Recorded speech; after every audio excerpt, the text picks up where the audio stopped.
One of my many chiffon sarees. Good evening. Which I bought specially.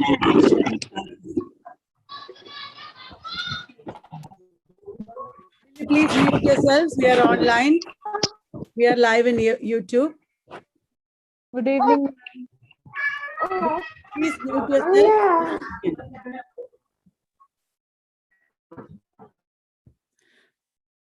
Please don't switch on your mics until it's time to discuss. I'm going to begin.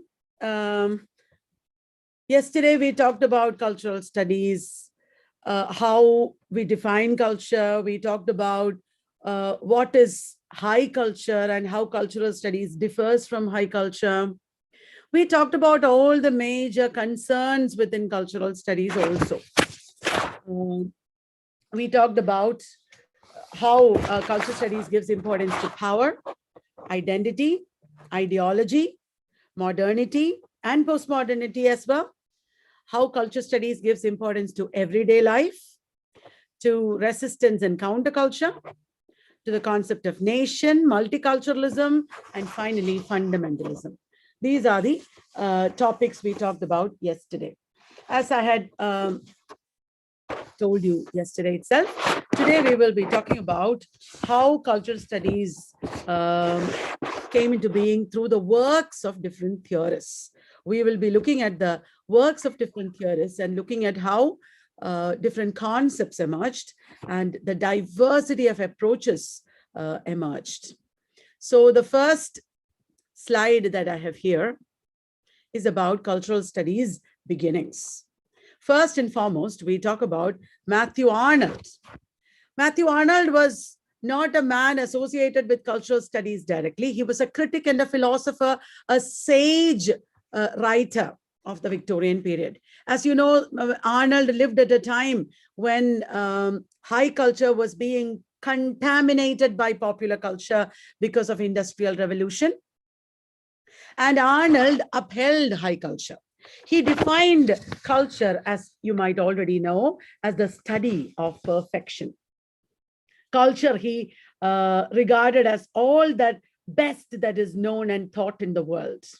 He regarded criticism as a vehicle of high culture and its values. He was against working class culture, actually. He called the working classes the populace. He divided English society and criticized all the different classes: barbarians, Philistines, and populace. Barbarians, upper class; Philistines, middle class; and populace, working class.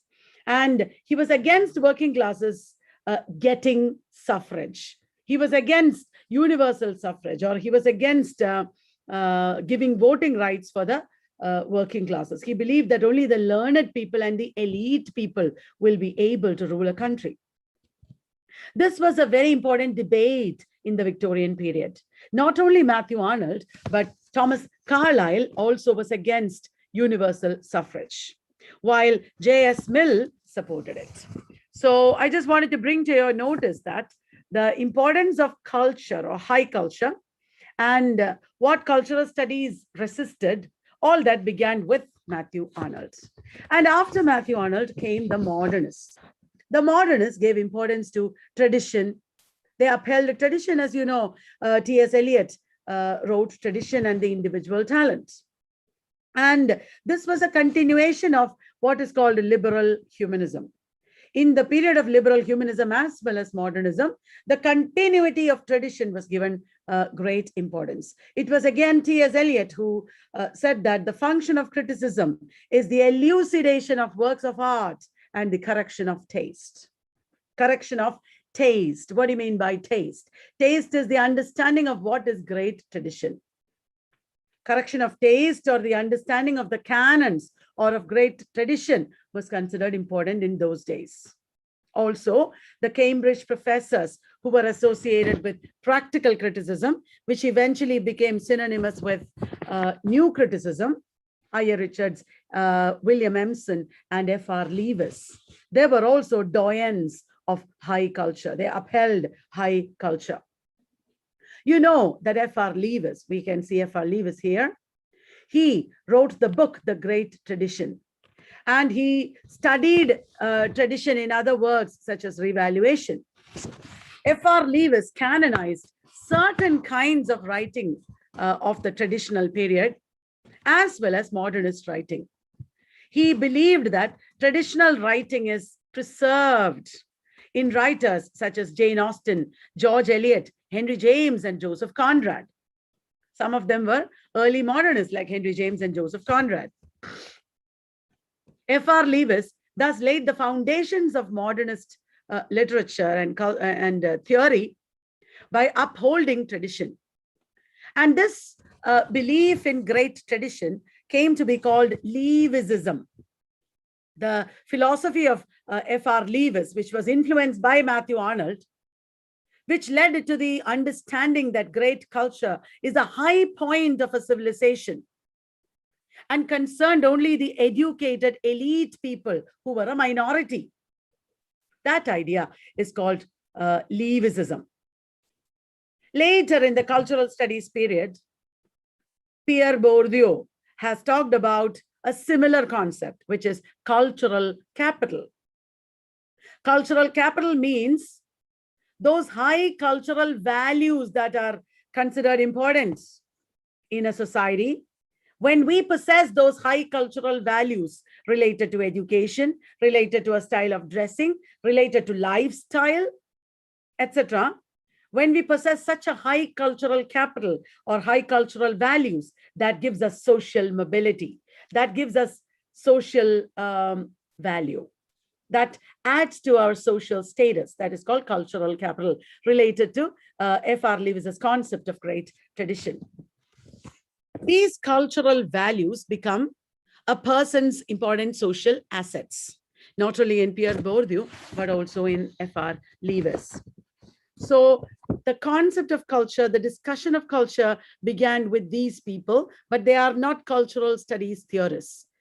Actually, cultural studies theorists departed from their ideas of high culture.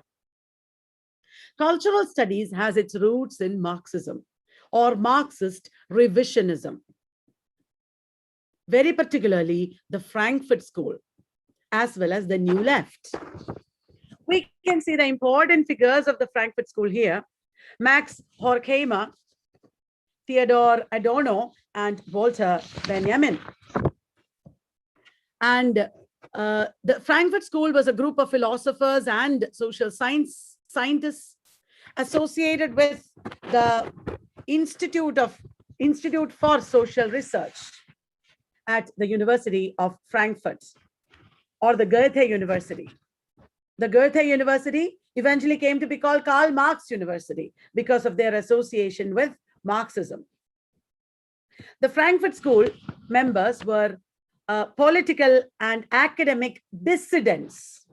They were rebels. They questioned the establishment and the status quo, and they emerged during the interwar period between the First World War and the Second World War, between the years 1918 and 1939, to be precise. And at this time, it was the Weimar Republic of Germany. At this time, the intellectuals like Max Horkheimer, Theodor Adorno, there was also Erich Fromm, Herbert Marcuse, who eventually, many of them, not only Marcuse, many of them became associated with the New Left. Then there was Walter Benjamin, Frederick Pollock, and Leo Lowenthal. These were the important figures in the Frankfurt School. The Frankfurt School was not about literature. It was about sociology and philosophy. They developed a transdisciplinary approach. The Frankfurt School had a transdisciplinary approach to culture and communications theory. And they had a brilliant mix of philosophy, sociology, history, and culture in their writings. The Frankfurt School theorists, the second generation of them, was led by Jürgen Habermas, a name that is very familiar. I have kept saying that the Frankfurt School theorists were rooted in Marxism. Naturally, they were engaged in a critique of capitalism, as well as orthodox Marxism or Leninism. They just did not remain as theorists. They explored alternate paths of social development also, as you can see in critical theory. Critical theory is the important approach of the Frankfurt School, and it is synonymous with the Frankfurt School. This is the Institute for Social Research at the University of Frankfurt, where they taught and they were directors.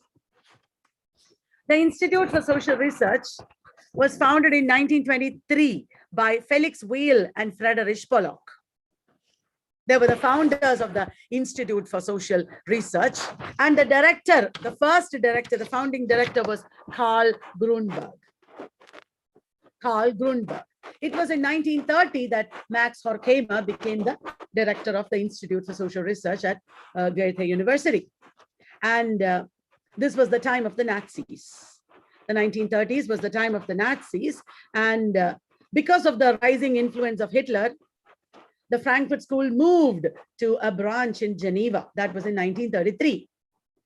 And from Geneva in Switzerland, they moved to New York the very next year in 1934. In New York, they became associated with Columbia University. Remember, Columbia University. Finally, it was in 1951 that it was reopened in Frankfurt, and Jürgen Habermas gave it international popularity. Then after that, there was a third generation of Frankfurt School theorists as well. The major theories and approaches of the Frankfurt School, we will talk about briefly just now, including critical theory, dialectics of enlightenment, culture, industry.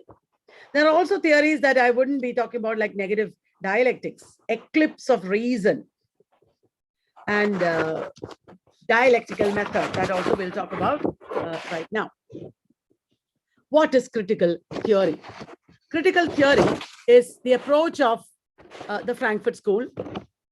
It is also the philosophical movements that spread across many universities in Europe at this time. Europe and America at this time, it had far-reaching influences. Critical theory is a critique of modernity and capitalism, as well as of orthodox Marxism.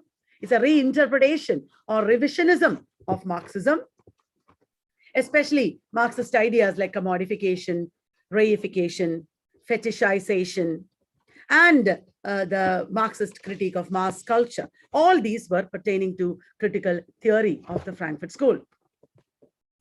Now, critical theory understood that even when traditional theory revolted against essentialization, it was still rooted in an essential idea of an objective world and an objective reality that could be studied by scientific principles.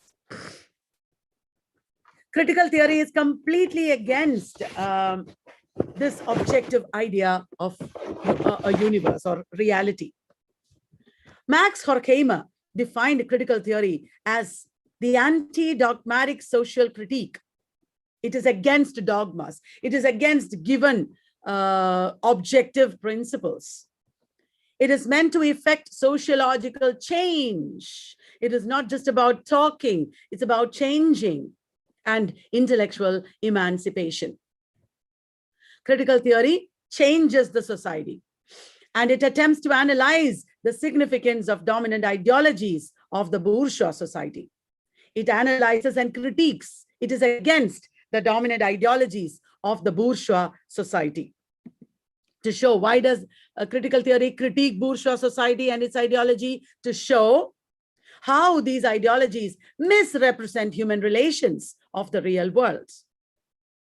The relations of the real world, if at all there is a real world, are completely misconstrued by traditional ideologies or bourgeois ideologies. Bourgeois ideologies of homosexuality, of the family, of traditional religions, of traditional economics. All these give us a misrepresentation of human relations. And critical theory wants to expose this.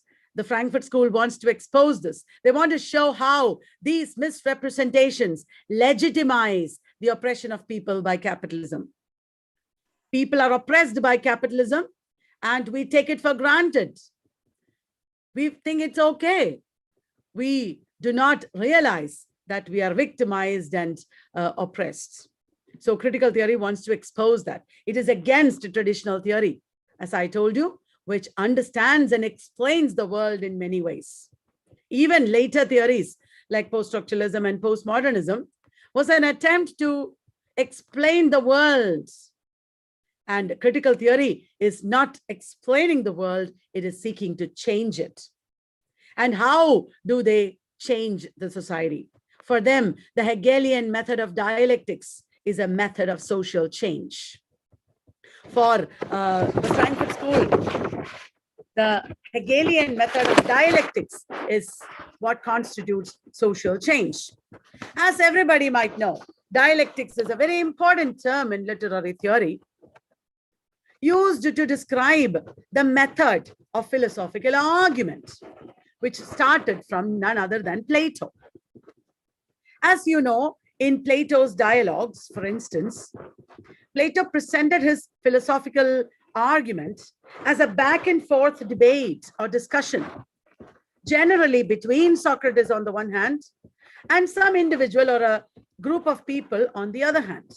There were Socrates' interlocutors. In the course of the dialogues, Socrates would talk to the interlocutors, and the interlocutors would propose some definitions of philosophical concepts. For example, the Republic is about what is justice. The interlocutors would give their definitions and express views, which Socrates would either support or oppose. Sometimes Socrates supports it, most of the time Socrates opposes it. In Hegelian dialectics, it is not with people that the debate is happening.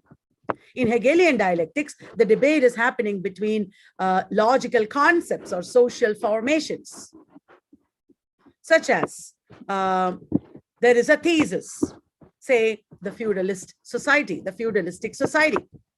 Opposing the feudalistic society, replacing it partly, came the capitalist society or the antithesis. The thesis does not disappear completely. Some of the thesis remains. Feudalism is not wiped out completely by capitalism. Capitalism and feudalism coexist, but capitalism is more dominant. And then wiping out both of these comes synthesis or communism. That is the most famous example of Hegelian dialectical method, given by none other than Marx himself. Now, based on this concept of dialectics, we talk about historical dialectical, dialectics as a process of history also, as I just did. And Adorno and Horkheimer, the Frankfurt School theorists, connected it with the Enlightenment. The Dialectic of Enlightenment is a very important book that they have written, proposing an overarching philosophy of history. In the Dialectic of Enlightenment, they talk about how the Western world, during the Enlightenment period, driven by their need for self-preservation, they wanted to preserve themselves, to protect themselves. Driven by that need, the Western world overcame the terrors of nature. How through magic and myth. In the Enlightenment period, they started science. At first, the people were fighting against nature. Mythology helped them to fight against nature. Some sort of magic helped them to fight against nature. Then science helped them to fight against nature, or the terrors of nature, fight against the terrors of nature. But finally, that very same Enlightenment, with all its rational and technological advancements, Enlightenment brought progress. Through reason, it brought science and progress. But despite all the progress that it brought us, Enlightenment also has the capacity to revert back to barbarism and primitivism.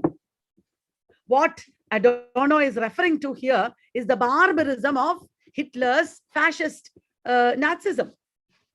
How primitive Hitler's fascism is or Nazism is, and how reason itself of the Enlightenment period reason, which was upheld by the Enlightenment period itself, becomes the instrument of technocracies. It becomes the instrument of oppressing people. It removes people from nature. It divorces people's relation from nature. And it is both inner nature and external nature that Adorno is referring to here. Thus, the concept of enlightenment, Adorno proved in this book, is betraying its own original liberating purpose. So, what Adorno and Horkheimer said in this book, I've just summarized. It was a book published in 1944 during the Institute's exile in New York. Naturally, they wrote against Hitler. It was a response. This book was a response to the disastrous effects of the two world wars and Hitler's Nazism. It was a critique of Western civilization as a whole. And it explores what themes have dominated social thought in recent years. The Dialectic of Enlightenment explores the themes that dominated society in those days, using the metaphor of Odyssey. It is a big analysis of Homer's Odyssey as symptomatic of bourgeois consciousness that Adorno gives here. So, what is enlightenment that Adorno and Horkheimer talked about? In 1784, it was that Kant wrote that enlightenment is man's emergence from his self-incurred immaturity. Enlightenment philosopher Kant said that the primitive dark ages is now over. The enlightenment is man's emergence from his self-incurred immaturity. Immaturity means what? Immaturity, as defined by Kant, is the inability to use one's reason or understanding. The inability to use your reason without guidance. You know, you need a teacher or a priest or a ruler to guide your reason. That inability is called immaturity. Kant famously told us, sapere aude, means dare to know. Have the courage to use your own understanding. That is the meaning of sapere aude. That became the motto of the Enlightenment. And enlightenment led to great achievements in science and rationality. To Adorno and Horkheimer, these achievements look like failures. You know, today we know the great achievements of science brought pollution, brought all kinds of diseases. It might even lead to the extinction of humanity one day. Later, the second generation Frankfurt School theorist Herbert Marcuse would famously say that modernity is an unfinished project. Modernity, with its high point in enlightenment, is an unfinished project.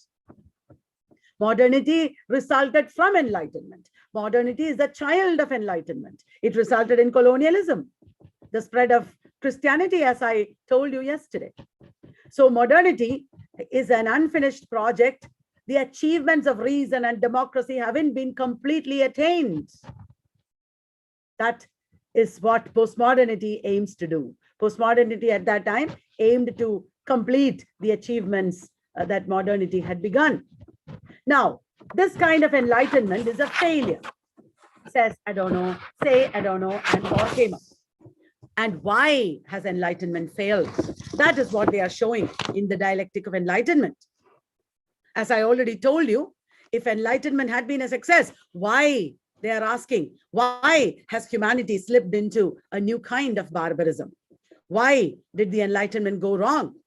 Why have our ideas of human rights, scientific progress, and secularism failed so miserably, leading to carnage, to massive massacres?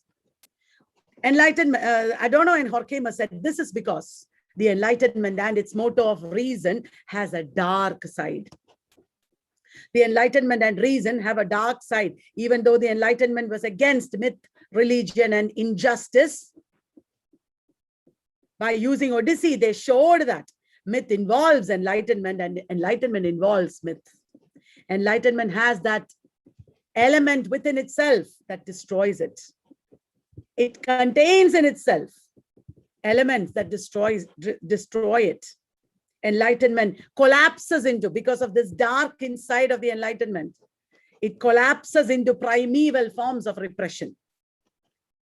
And the animal side, or the evil side, or the dark side of Enlightenment will come out, making it collapse into primeval forms of repression that it had sought to overcome. Enlightenment was against repression and barbarism, but it collapses into the very same repression and barbarism that it sought to overcome when it began. I hope that is clear. And then another important concept in the Frankfurt School is that of culture industry. Culture industry. Culture industry is a chapter in Dialectic of Enlightenment. The culture industry, enlightenment as mass deception. That is the title of the chapter. Culture industry is a phenomenon of late capitalism. As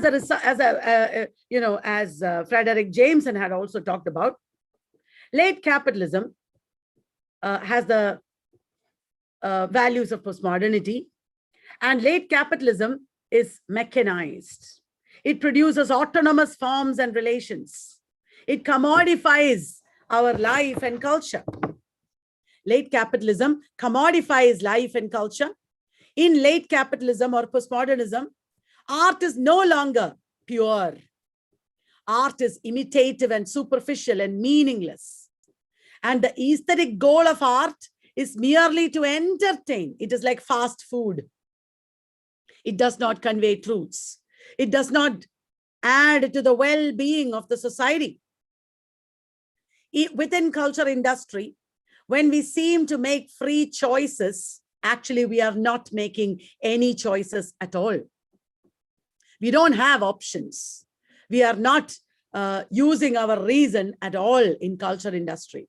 It is a mindless consumption that it entails. Present day enlightenment merely appeases us or distracts us. So whatever I said just now is given here. Discussed in the chapter, the culture industry, enlightenment as mass deception, a phenomenon of late capitalism. Art is no longer pure autonomous forms. It is imitative and superficial. It does not convey truths. Even when we seem to make free choices, we don't really make choices. Our actions are noted and manipulated by the industry. Present day entertainment merely appeases us or distracts us. I can give you examples. Example would be Disney movies, where the same ideas, the same values, the same relationships go on getting repeated and repeated ad nauseum. In action movies, the same concepts of gender, the same concepts of heroism, the same concepts of violence. And even in the case of romance, what difference do we find in the romantic couples of Bollywood? So that brings us to the concept of New Left. New Left became very prominent in the 1960s and 70s, and Herbert Marcuse was a very important figure. It was partly a reaction against orthodox Marxism. At that time, the Communist Party had also become very authoritarian as a result of the earlier Stalinism. And it was inspired by the Marxist revisionists like Gramsci, Antonio Gramsci, and Louis Althusser. The New Left engaged in issues like civil rights, women's rights, gay rights, etc.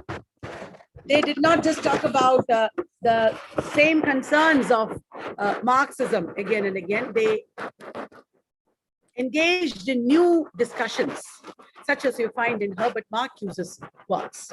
Herbert Marcuse was a German Jewish philosopher. He was associated with the Frankfurt School, and he was also called the father of New Left. There are two important books that he has written, E. Rose and Civilization, as well as One-Dimensional Man. In post-war mass culture, there is a profusion of inauthentic false needs related to what we saw just now in culture industry.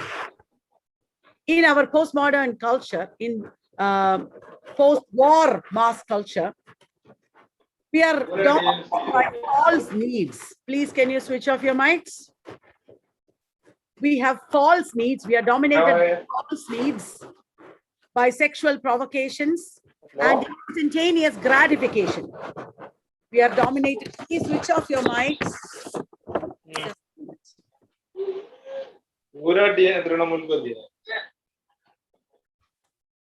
अच्छा हो गया ना और 5 साल tension में है ना. Sorry for the distraction. Yeah, sorry. We are here in Herbert Marcuse still.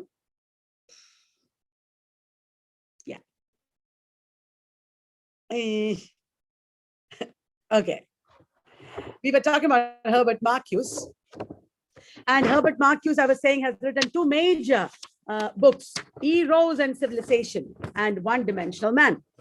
Eros and Civilization is about mass culture, how in post-war mass culture, there's a profusion of inauthentic false needs. Our need to use cosmetics are most of the time based on false problems.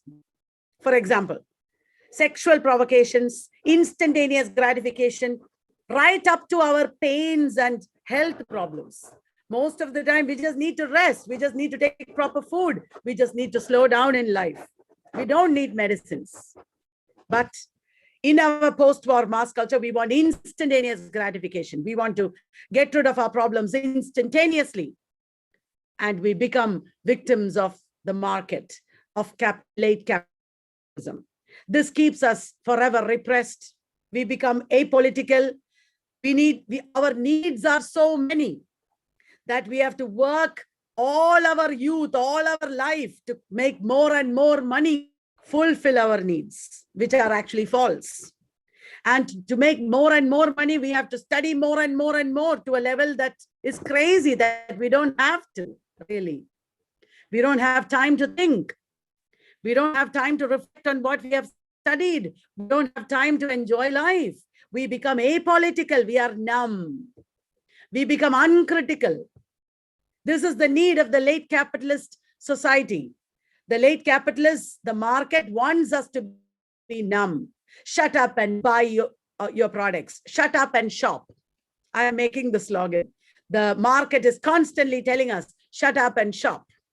This is called repressive sublimation, desublimation in Herbert Marcuse. Repressive desublimation. And in One-Dimensional Man, he says more or less the same, talks about more or less the same mass culture.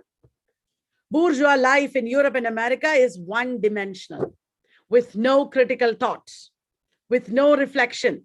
That is called one-dimensional society or one-dimensional man. Now, from Herbert Marcuse, we are moving on to talk about New Left in Britain. What happened in Britain in the 1950s? New Left emerged in Britain as a response to the Russian invasion of Hungary in 1956. The New Left comprised European leftist thinkers who denounced the Stalinist variety of Marxism. They were against Stalinism. Students and intellectuals from former British colonies, such as Stuart Hall from Jamaica. These people from the colonies were not part of the mainstream institutions earlier, but they now came to Britain and played a major role in the New Left. We have, at this time, E.P. Thompson. Along with John Saville, another theorist, he founded the journal The Reasoner. The Reasoner was associated with the Communist Party Historians Group, CPHG. And when they started writing freely in that journal, they were asked to stop The Reasoner. And they refused. E.P. Thompson and John Saville refused. They had to leave, and E.P. Thompson started the New Reasoner. Later, the New Reasoner merged with the New Left Review. You can see a 2020 cover page here. All the cover page of New Left Review look the same with different colors, of course. You might know that already. So E.P. Thompson's New Reasoner merged with the New Left Review that started publication in 1960. And it departed from orthodox Marxism.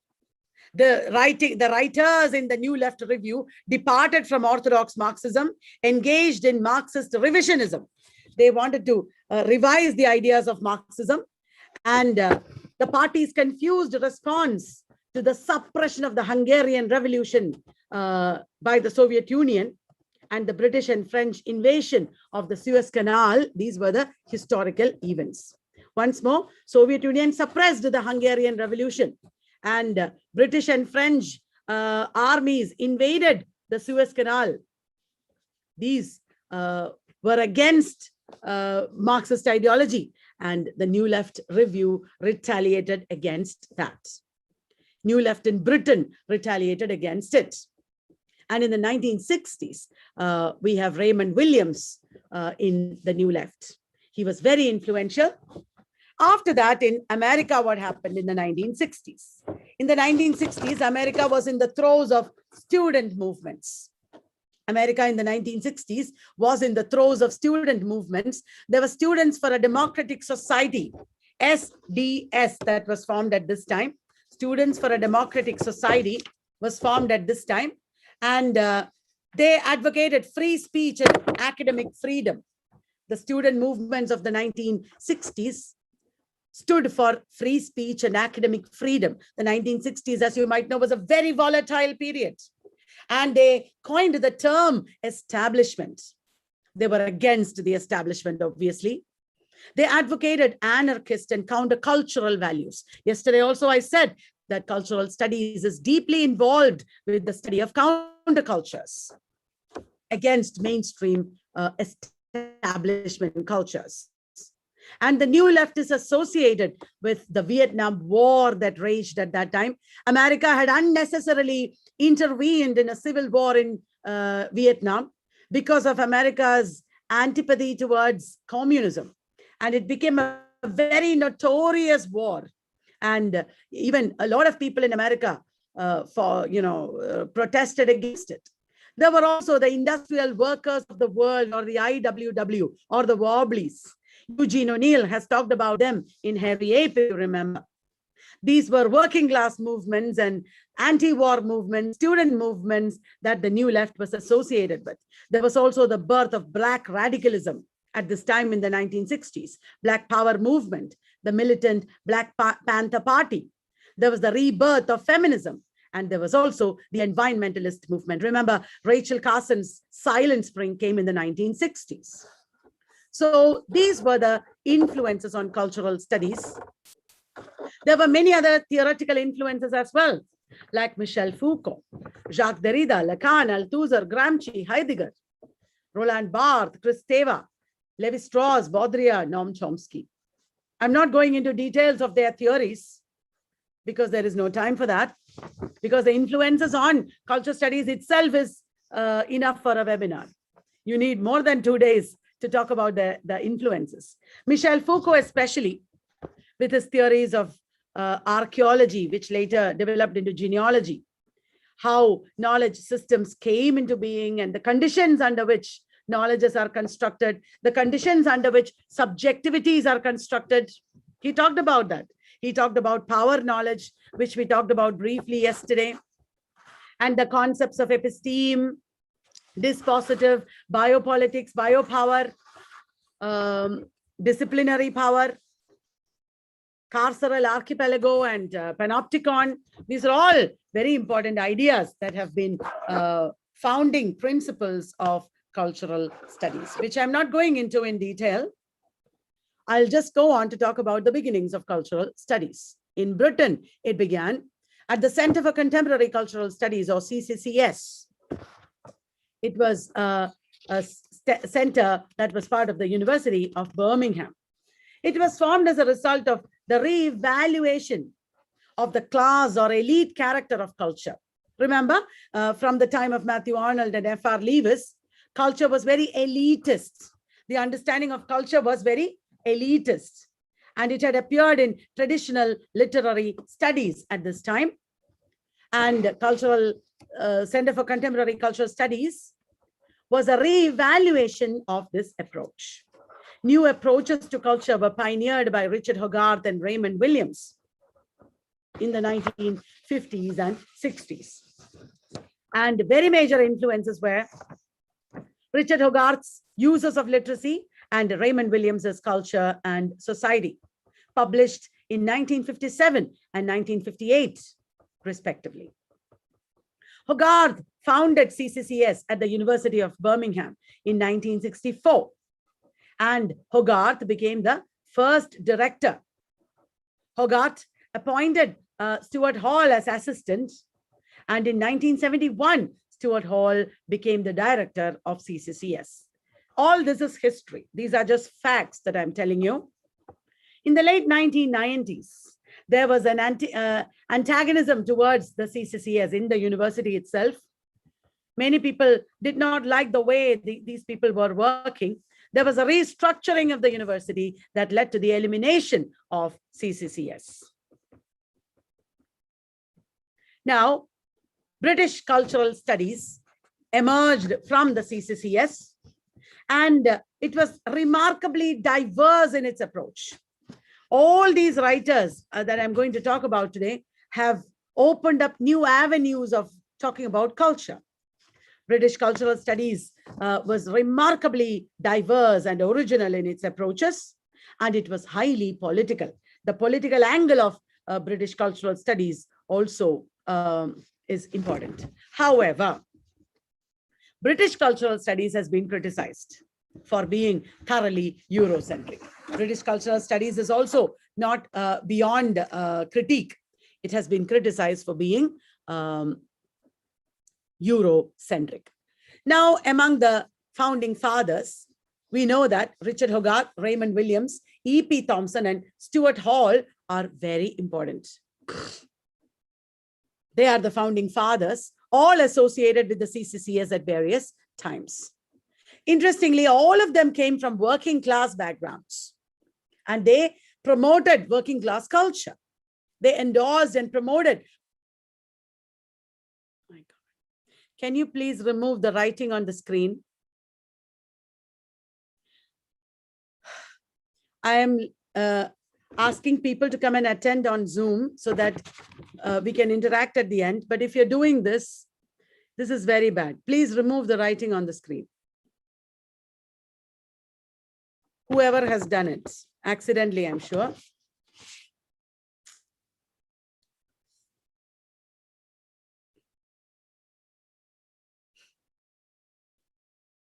India. The founding fathers came from working class backgrounds and endorsed working class culture. They said that working class culture is what is authentic. Popular culture is what is authentic. And this was obviously against the concept of high culture. The concept of high culture as upheld by middle and upper classes. The founding fathers who emerged in the 60s and 70s saw the rise of working class subcultures. There were many subcultures that were on the rise at that time, like mods. These are the names of subcultures: mods, rockers, punks, who represented a symbolic resistance to the dominant system. These subcultures that emerged in the 1960s offered a resistance to the dominant system, and they valued the political stance of the subcultures and the counterculture movements because they overturned high culture.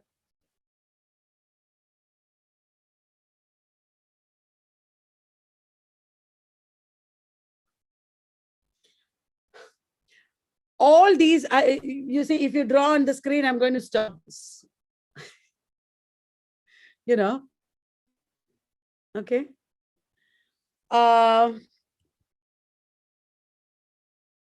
Because it's distracting everybody, let me just take 1 minute. break. Can being the what is it called? What is it called? Admin. Will I be able to remove the writing? Tell me somebody. Ma'am, you can stop sharing and one. reshare it. You can run to it. Right. I'll do it. Then it will be clear. Yeah. I hope there won't be any more distraction. I know whoever did it out by mistake. I'm sure of that. Nobody would do it, but just don't touch the screen and don't do anything, okay? Right. So the founding fathers, I was talking about their endorsement of working class backgrounds. In the 1970s, there were many subcultures that rose. In Thatcherite England, for example, when privatization and free market economics became the norm, subcultures became the focus of cultural analysis, seeking to expose the impact of liberalization on the marginalized sections of the society. What does it mean? Margaret Thatcher was ruling at this time. She was a conservative prime minister, and she reduced the subsidies of underprivileged people a lot. And there was a lot of money that England made at that time, but a lot of people got seriously affected also by the cuts. There was a lot of resentment against Margaret Thatcher, even though it was also welcomed by the rich people. She was the prime minister of the rich people. So in Thatcher's England, Margaret Thatcher's England, privatization and free market economics became the norm. Isn't that clear? Privatization and free market economics became the norm. And at that time, when rich people were becoming richer and poor people poorer, subcultures became the focus of cultural analysis. Why? Seeking to expose the impact of liberalization or privatization on the marginalized sections of the society.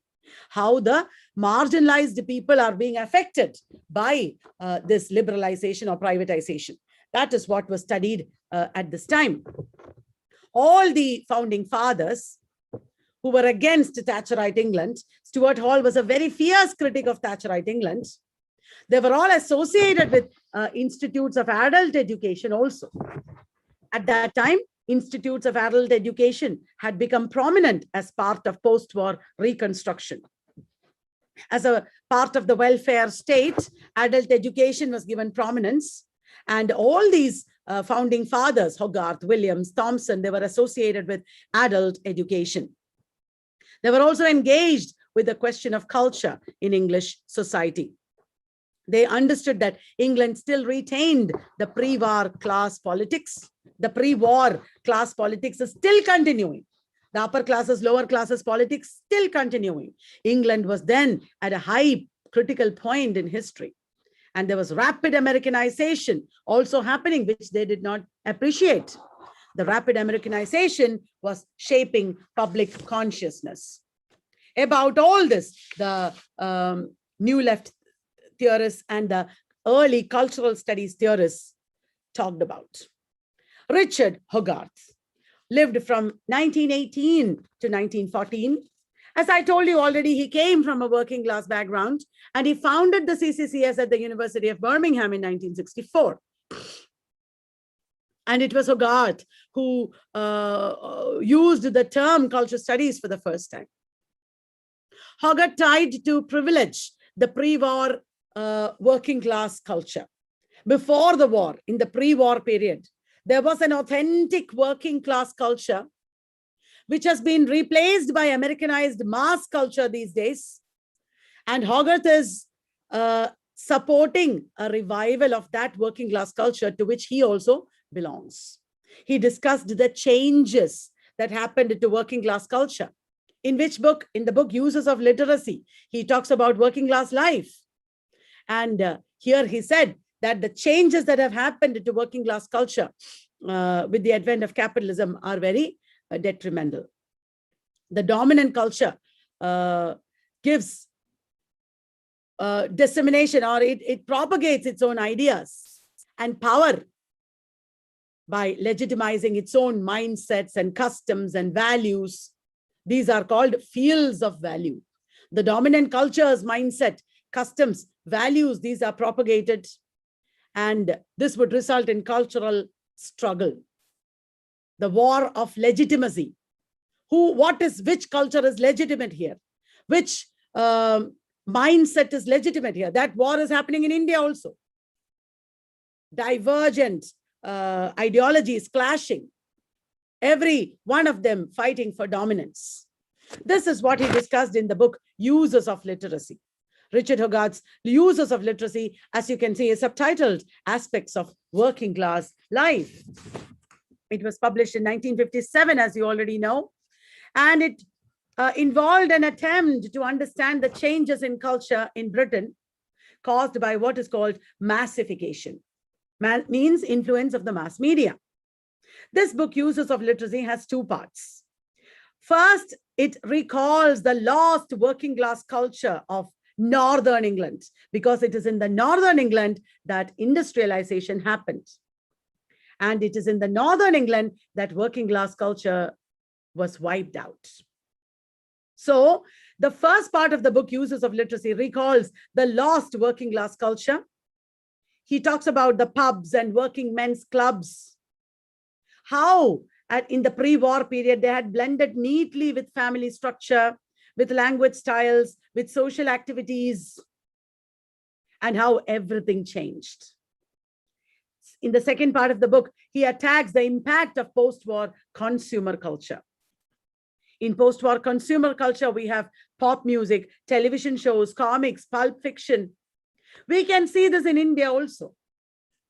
Before the coming of Americanization and Westernization and globalization, we had values, we had relationships, we spent time with our families. The same thing with massification. The mass media has converted us into consumers. We don't have time to spend with the families. Even now, at night, dinner time was always the time you would spend with your families. But now, the market has encroached into your time, evening time with your family, in the form of public lectures on cultural studies. And I'm here telling you how you have lost your values and time and life because of mass media like the internet. I am actually propagating it. This is the ambivalence of cultural studies. Even as you talk about it, you propagate whatever you are attacking and resisting. I hope you understood. The next important theorist is E.P. Thompson, who lived from 1924 to 1993. E.P. Thompson was a historian and a New Left scholar, as you know. We have already talked about him. He was a peace campaigner who worked for nuclear disarmament. Those were very difficult times. The Second World War, the Cold War, the Vietnam War. He wrote another famous book, The Poverty of Theory. The Poverty of Theory he wrote against Louis Althusser's structuralist Marxism. And E.P. Thompson is different from the other cultural studies theorists because E.P. Thompson understood class as a historical phenomenon rather than a thing. Class is a historical phenomenon, he understood. It is not a structure or category, it's a process. It is something that happens in human relationships. And E.P. Thompson wrote The Making of the English Working Class. In that book, he talks about class. Class is a social and cultural formation arising from processes which can be studied as they work themselves out over a considerable historical period. Class is a social and cultural formation arising from processes which can only be studied. As it happens, the process continues as they work themselves out over a considerable historical period. Working class culture, he pointed out, has the same sources as high culture. Working class culture and high culture emanate from the same sources. And culture is about the upper classes as well as about the lower classes. Culture is not only about the upper class, it is also about the working class, which also comes from the same source. The same engagement with food and clothing and shelter and lifestyle you can see in the upper class as well as the lower class. Popular culture is not a creation of consumer society. Popular culture is not suddenly something that was created by the consumer society. Popular culture has a history. Culture made for the working class and culture made by the working class. He differentiated between them. E.P. Thompson differentiated between culture made for the working class and culture made by the working class. The Making of the English Working Class is a seminal book, a massive book on the development of the working class in the 18th and 19th centuries, published in 1963. It was the first systematic study of the working class. Sorry, I'll talk to you a little more about it. It was the first systematic study of the working class. When somebody is doing the first systematic study of the working class, he would encounter a problem. There are no documents. There are no previous books on which to base his writing.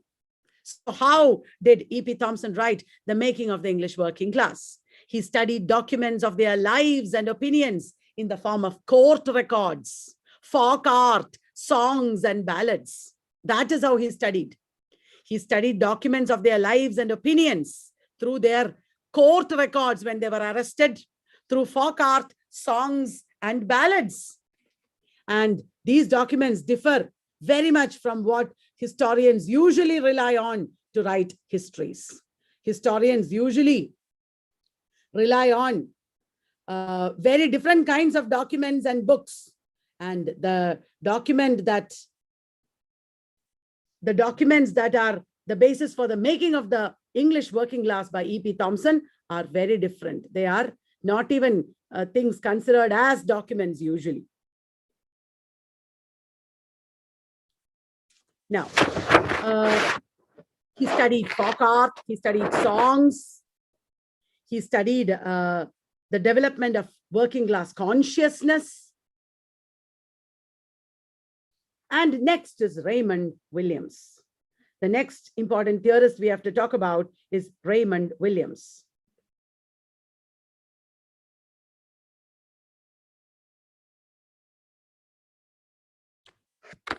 Raymond Williams, as you might know, also belonged to the working class. He lived from 1921 to 1988.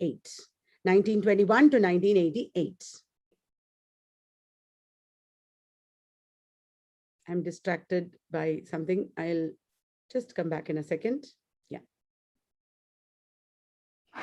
Finished. Raymond Williams, as I told you, was the son of a railway worker. I didn't tell you that. He was born in the working class family, in Wales. And Williams joined the Communist Party, fought in the Second World War, and he wrote the seminal book, Culture and Society, in 1958. Culture and Society. That is his first major book, as all of you might know. It was inspired by T.S. Eliot's Notes Towards a Definition of Culture. And he departed from T.S. Eliot's Notes Towards a Definition of Culture and ideas of culture in many ways. He was against the prevalent notion of high spiritual culture. Raymond Williams was against the notion of high spiritual culture that was popular at that time. And he segregated culture from the popular and the ordinary. He believed that, high culture, the concept of high culture, is segregated from the popular and the ordinary. It's against the concept of democracy and social equity. That is why he did not appreciate the concept of high culture. In the books, Culture and Society and Long Revolution, Raymond Williams talks about culture at length. He regarded culture as an all-inclusive entity. It is not only the culture of the elite, not only the culture of the educated people, it is an all-inclusive entity. And he asserted famously that culture is a whole way of life. Culture, as I told you yesterday also, is lived culture. Culture is a whole way of life. It is lived culture. It is culture of our material life, the material culture. We have to talk about things that we use, the food that we eat, not only about abstractions, but also about material things of life. It is also intellectual. It is also spiritual. And when you talk about culture as a whole way of life, it is language that gives meaning to such lived culture. He considered language as a very important part of lived culture. Secondly, culture would also mean the arts and the learning, the ideas, the books, the thoughts. That is also culture, as you know. In this manner, when he talked about culture, Raymond Williams traced the history of culture, the evolution of culture that belongs to general humanity, the general human culture he talked about. Raymond Williams talked about general human culture as shaped by local and temporal systems. Culture is a process that emerges from various aspects of life. He also famously said culture is ordinary. Culture is democratic, not elitist. He asserted that democracy and culture should develop together. People's lives and democracy and culture should all go hand in hand. He shows how we describe, modify, exchange, and preserve experience. When we have experience, we describe experience in Facebook. We modify experience through camera filters. We exchange experience through WhatsApp forwards, and we preserve experience.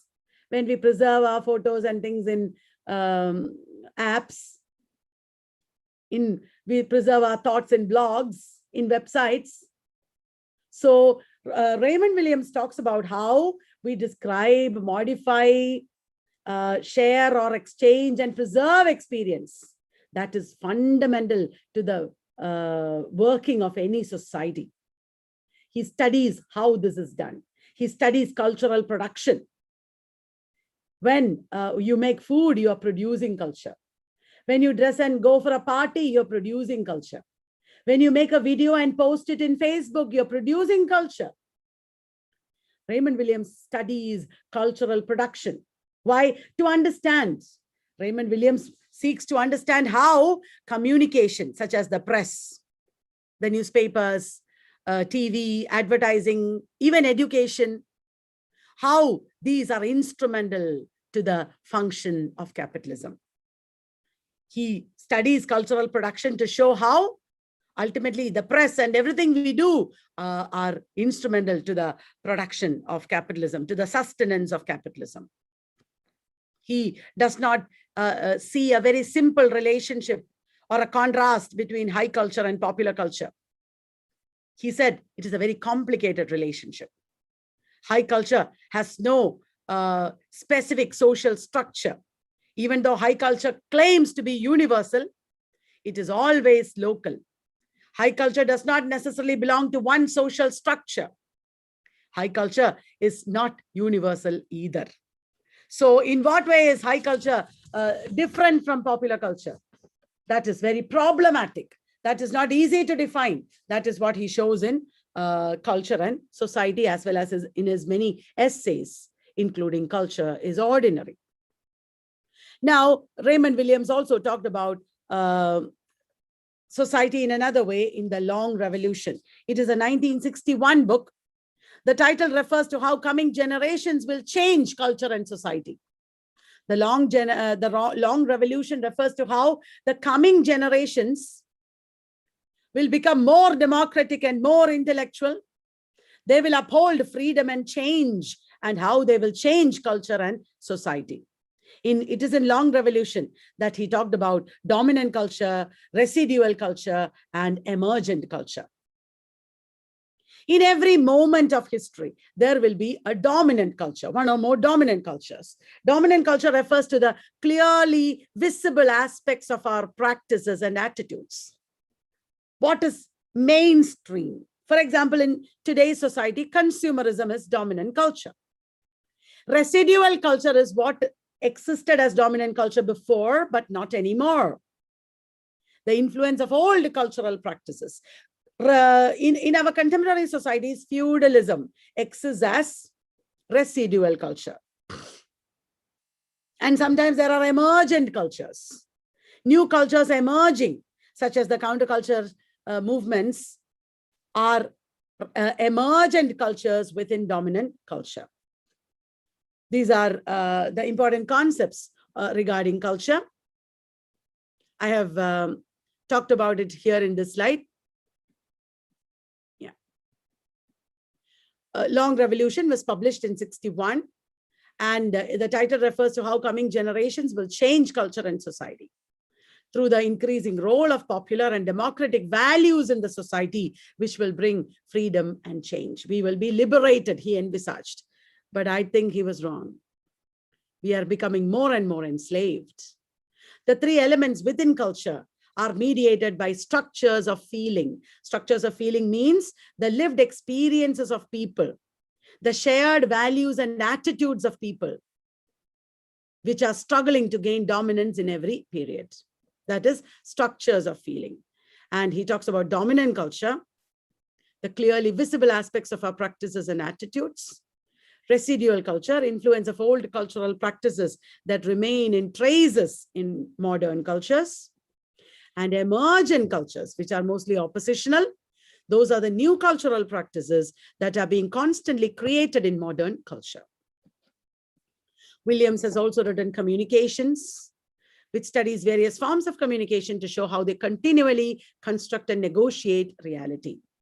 The Country and the City, which analyzes the concepts of the countryside and the city to show how these concepts symbolize socio-economic changes under industrialization and capitalism. The country and the city are two concepts that reflect socio-economic changes within capitalism. Another book is Keywords. It discusses various concepts and categories of culture. Marxism and Literature analyzes the concepts of ideology, hegemony, base, and superstructure, and introduced the concept of cultural materialism. What do you mean by cultural materialism? Culture as a productive process, not just a whole way of life. It is a method of criticism that is rooted in Marxism and stressed the interrelationship between cultural artifacts, such as language and literature, with their socio-historical contexts. Cultural materialism talks about language and literature and other cultural artifacts in relation to socio-historical contexts. And you know that many other writers like Jonathan Dollimore and Alan Sinfield, for example, have written about the Renaissance period, like in their book, Political Shakespeare, working out the ideas of cultural materialism. Raymond Williams is regarded as the father of not only cultural studies, but also cultural materialism. Next, we'll talk about Stuart Hall. Stuart Hall lived from 1932 to 2014. He was a Marxist, sociologist, and cultural theorist born in colonial Jamaica. And he had an ambivalent relationship with the identity of his aspiring, privileged Black family.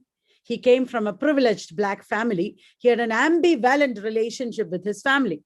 He arrived in Oxford on a Rhodes Scholarship in 1951, that is, and he had ambivalent feelings for Britain also. He embraced his Blackness.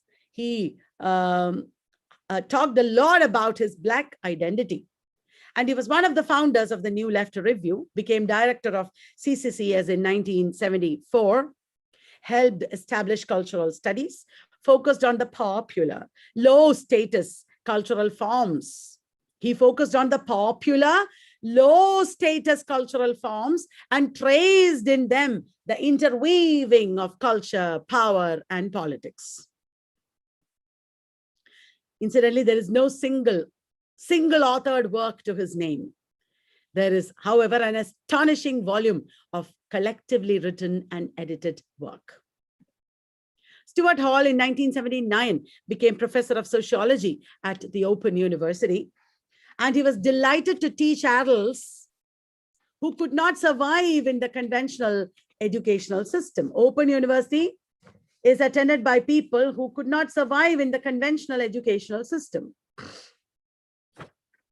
At this time, the conservative Margaret Thatcher was elected as prime minister. And he wrote against Thatcherism as authoritarian populism. In the late 1990s, he served on the Runnymede Commission on the future of multi-ethnic Britain. All these are facts that are very important. He wrote against Britain's racist thinking. And after his university career ended, he collaborated with young artists and filmmakers, explored the politics of Black subjectivity, and a new lease of intellectual life started. He was an activist as well as a theorist. And he had an ambivalent relationship with Marxism.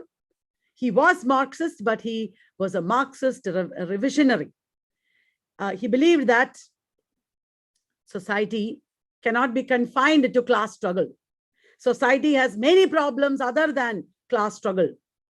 There are also problems of sex, space, religion, region, and people's sense of identity is not shaped by economics alone.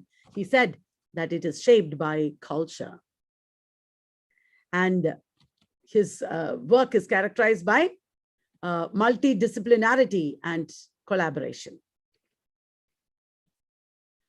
Stuart Hall's very important early theory is the model of communication.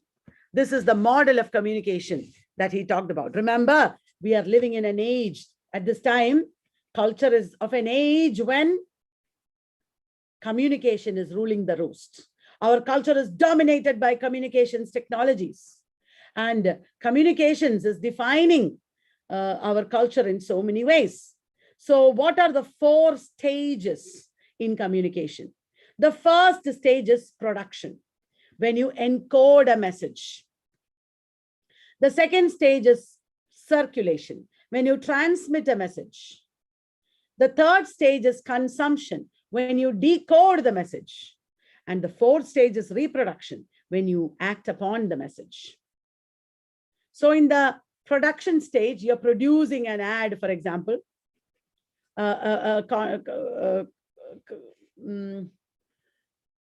cosmetics ad. The usual example I always use is Fair and Lovely ad. The Fair and Lovely ad is produced, circulated through television, and you decode it. When it is encoded, there is a message put into it. That message is women should be fair and lovely. When you decode it, either you may agree with it, or you may disagree with it, or partially agree with it. And then what do? Will you go and buy Fair and Lovely immediately? Will you buy some other fairness product? Will you buy nothing at all and refuse to buy anything at all? What will you do? That is the fourth stage. Later, Stuart Hall developed it into the concept of, this is model of communication 73. Later, he developed it into the concepts of encoding and decoding, which is already mentioned in the previous slide. This is also part of communication theory and reception theory. Encoding is the production of the message using verbal and non-verbal symbols. And decoding is how you make sense of the message through, based on your own knowledge, cultural backgrounds, and experiences. And decoding can lead to preferred reading, that is when you accept the message as it is. Negotiated reading, when you partially accept the message, or oppositional reading, when you are against the message. That is encoding and decoding. And after this, Stuart Hall has also talked about other concepts like cultural representation. It is with a group of his friends, Paul Duguay and others, that Stuart Hall developed the concept of circuit of culture. Circuit of culture was associated with their study of Sony Walkman cassette player. And this concept of circuit of culture connects communication with capitalism. For example, take a movie that creates a nationalistic image of India. Gunjan Saxena yesterday, or Kargil, or Uri, etc. The 4 stages in the movie are, so not 4, the 5 stages in the movie are production, then consumption, also identity, then regulation, and then representation or signification. What happens in the stage of production? Means making of the cultural products. Who made the movie? You know, who made the movie and why? That is the stage of production. It also is about how it is distributed, how it reaches us. And then consumption happens. Who is using this movie? Who is watching this movie? Who is paying for this movie? That is the question raised there. And how we are using it, how we are consuming it. At the same time, identity, another level is there. Another aspect is there. The individuals or the human agencies within this circuit, the consumers, the distributors, the advertisers, you know, how they got into this circuit. How did they come to be in this circuit? That is the concept of identity. Why is Akshay Kumar acting in a nationalist movie, for example, is a very pertinent question related to identity. Then regulation, the formal and informal rules that affect and are affected by these cultural products. These cultural products exist within a matrix of rules, legal, governmental rules, as well as social norms. Who makes these rules? How are these rules enforced? And why are they enforced? These are aspects related to regulation.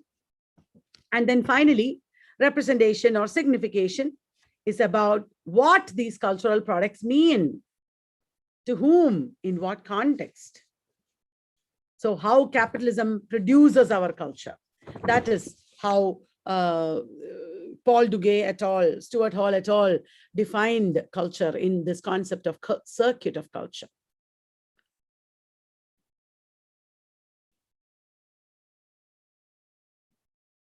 Now, we have talked about the pioneers.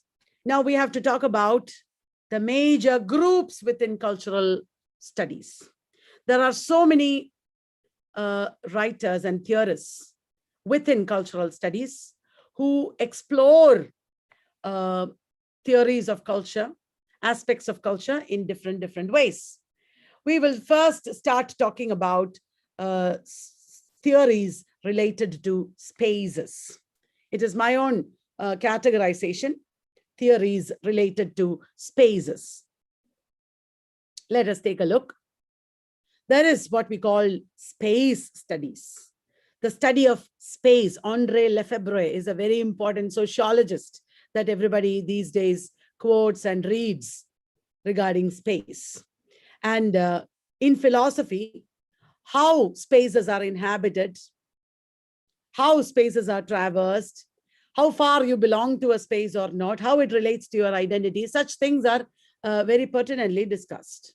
These ideas in philosophy and sociology have infiltrated into or joined hands with, have merged with cultural studies and literary theory. And we apply these concepts in the study of culture as well as literature these days. How, for example, space is related to transgender people. How far do they have access to spaces? And what kind of spaces? How do they inhabit their spaces? For example, to quote a random example. Space and religion.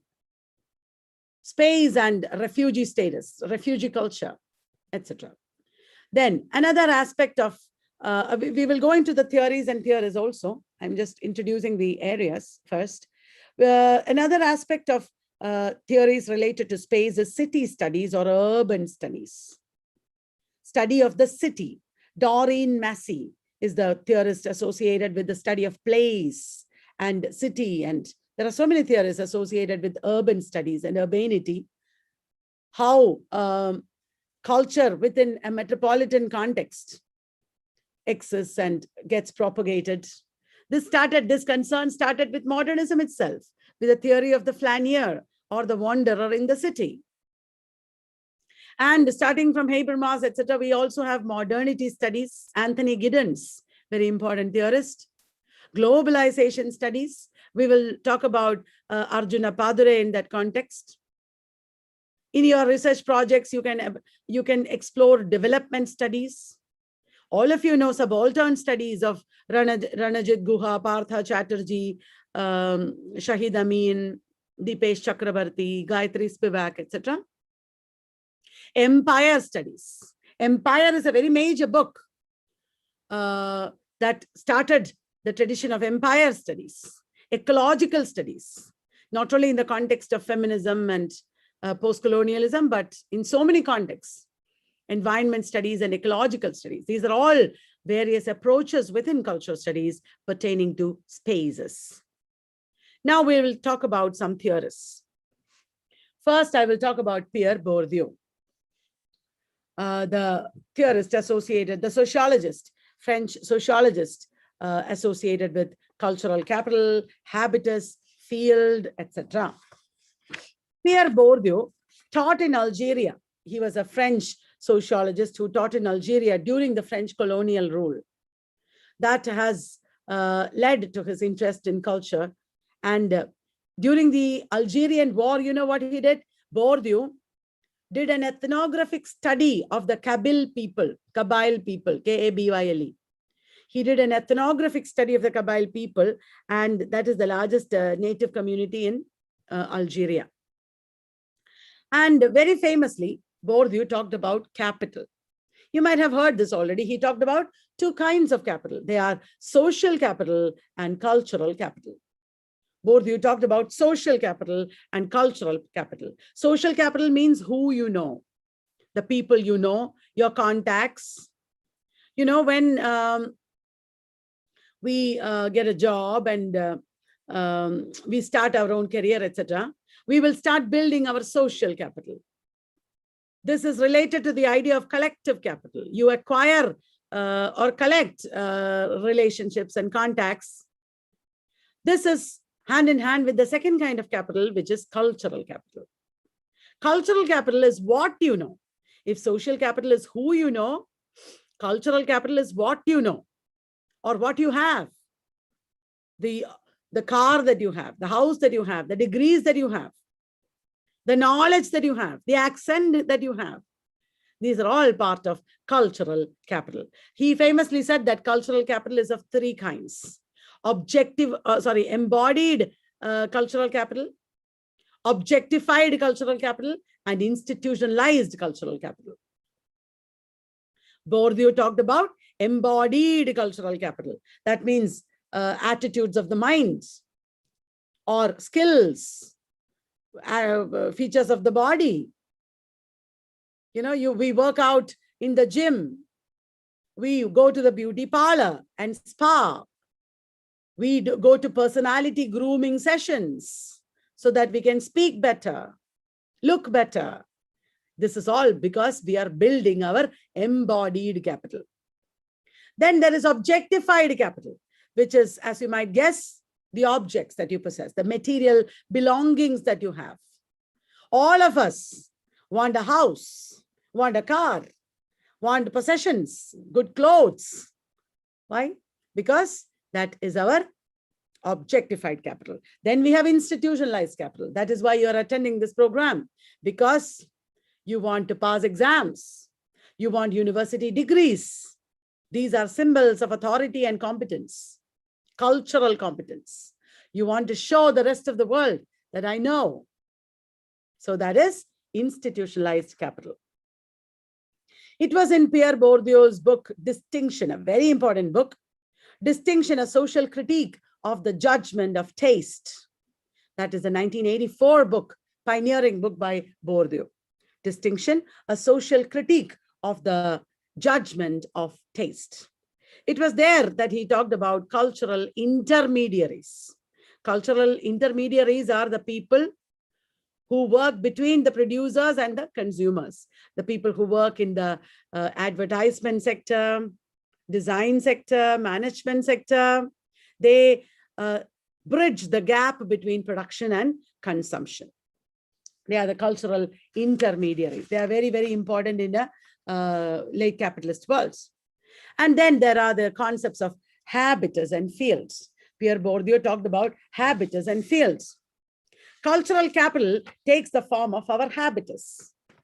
Habitus are the habits that we have, the deeply ingrained habits that we have, the attitudes that we have. The habitus is the physical embodiment of cultural capital. What we know, we will show through our attitudes, habitus. And with our habitus, we enter a field. With our habitus, we enter a field of activity or field of practice, such as teaching, which is what all of us want to enter. We enter teaching, the field of teaching, or art, or law, or business, etc. And this field is the arena where production, circulation, exchange of goods, etc. happen. The fields overlap. For me, the field of teaching and business overlap, isn't it? The fields overlap, and in fields, there is a struggle to dominate, to monopolize, to control. Field is not an objective, innocent, neutral place. A field is where there will be fighting between people, between ideas, between practices. That is why in all universities and colleges, teachers in one department fight with each other, mostly, not all, mostly. There is a lot of professional jealousy and things like that because of the inherent, desire for monopoly and power within the fields. Each field will have its own unique laws and knowledges and rules and forms of capital and so on. And a field is not strictly dependent on social class.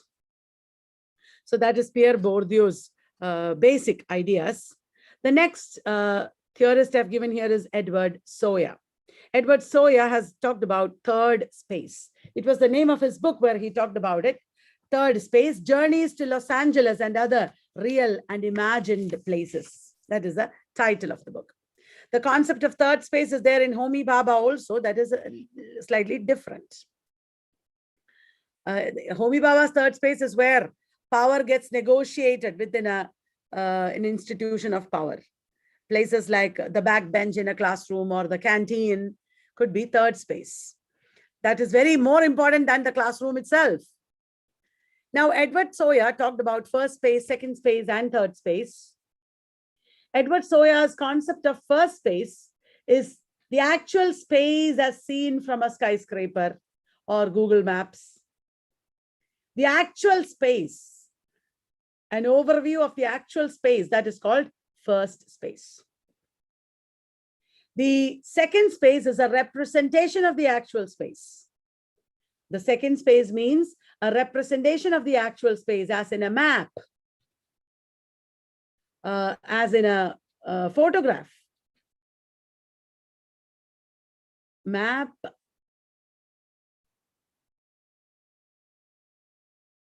is first space, I think. Second space is a photograph of the place, of people and things in the place.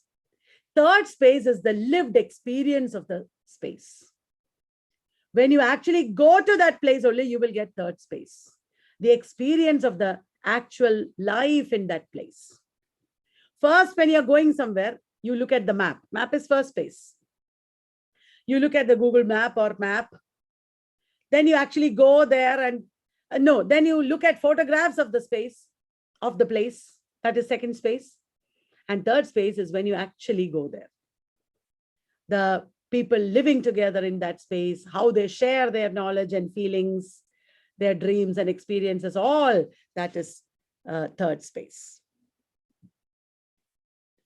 Globalization is I'm not going to explain each and every one of these theories given here. Globalization is an idea connecting global and the local. It is again, it's a critique of globalization actually. Then the globalization theorist Arjun Appadurai has talked about disjuncture in his famous essay, Disjuncture, in his famous book, Disjuncture. Arjun Appadurai has talked about 5 scapes also. We will talk about that right now. Globalization has led to a borderless economy, as you know. You know, it is everywhere. In India, we have many other countries and people living, and the products made in other countries we are using, etc. This has brought huge changes within our culture. Our cultures have changed because of globalization.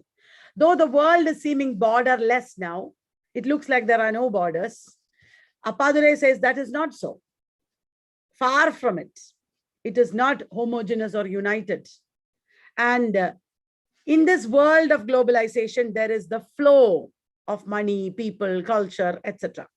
Money, people, culture, etc. are flowing within a globalized society, as you know. This flow leads to disruptions or disjunctures. When money, people, etc. flow, there is a disjointed experience. Disjuncture means disjointed in nature, lacking in harmony, conflictual, dialectical. So disjuncture is what results in a globalized society. What Appadure means is that even though there is growing interrelationship and interdependence between communities, there is also growing fascism and intolerance also between communities. Fundamentalism is growing. Yesterday we said. So globalization is leading to fundamentalism. He discussed this in the essay, Disjuncture and Difference in the Global Cultural Economy. And when Appadure talked about disjuncture, he also talked about the 5 scapes, as I told you. People live in the globalized society and undergo the experience of 5 kinds of flow. 5 kinds of flow. He called one ethnoscape, that is the flow of people. The global flow of people is called ethnoscape. People moving from country to country, place to place, not only for tourism, but also because of being refugees or because of being immigrants, etc. So ethnoscape is global flow of peoples, people moving about the globe. Mediascape is the global flow of media images. These 5 scapes are in disjuncture with one another. Mediascape may not go hand in hand with ethnoscape. And technoscape is there, which is the flow of technology. Then there is financescape, which is the flow of money. Then there is ideoscape, or the global flow of technology, ideologies. Very clearly, the ideoscape of Kashmir may be at disjuncture with the financescape or mediascape of Kashmir, of any culture may have disjointed connections when it comes to these different sectors. Everything may not go hand in hand. That is the idea of the 5 scapes. Paul Virilio has talked about dromology. You know, it is related to technology and speed. Dromology is the characteristic of a postmodern technocracy. Ulrich Beck has talked about risk theory. Doreen Massey has written the book Sense of Place. And our Anthony Giddens, who's associated with modernity, has talked about structuration. Structuration is a very important theory associated with Anthony Giddens.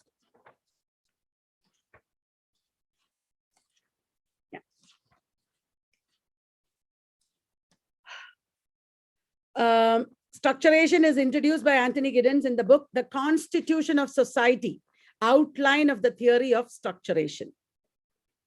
This theory is about how social structures are created, how various agents produce and reproduce social structures, and how people's actions, the actions of human beings as well as communities lead to the formation of social structures.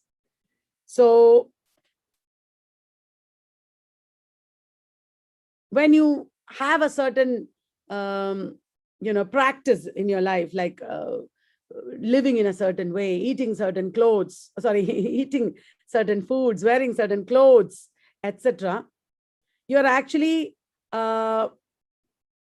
representing, when you do these things, you're representing the choices of the society that you belong to. The structure of the society that you belong to is reflected in your life. That is the basis of the idea of structuration. And Michael Hart and Antonio Negri wrote a very famous book called Empire. I don't have time to go into every detail of all these points. So let me just move on to show you the names of very important theorists.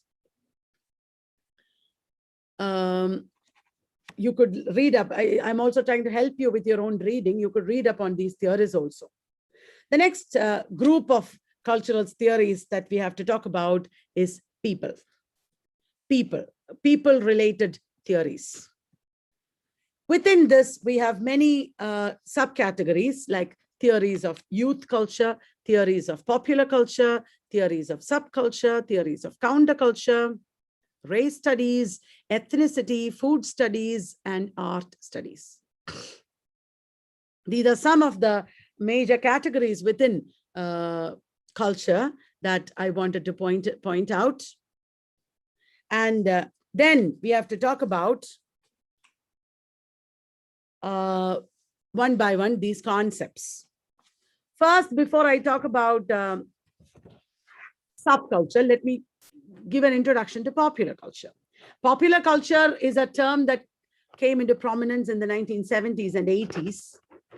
And popular culture is opposed to high culture, as I've been talking about in the first day itself.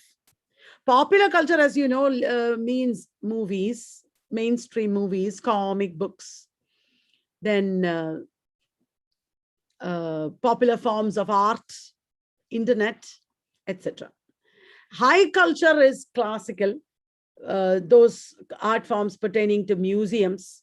They are highly organized and rule-bound, whereas popular culture is spontaneous, inauthentic, considered superficial, standardized, and consumerist.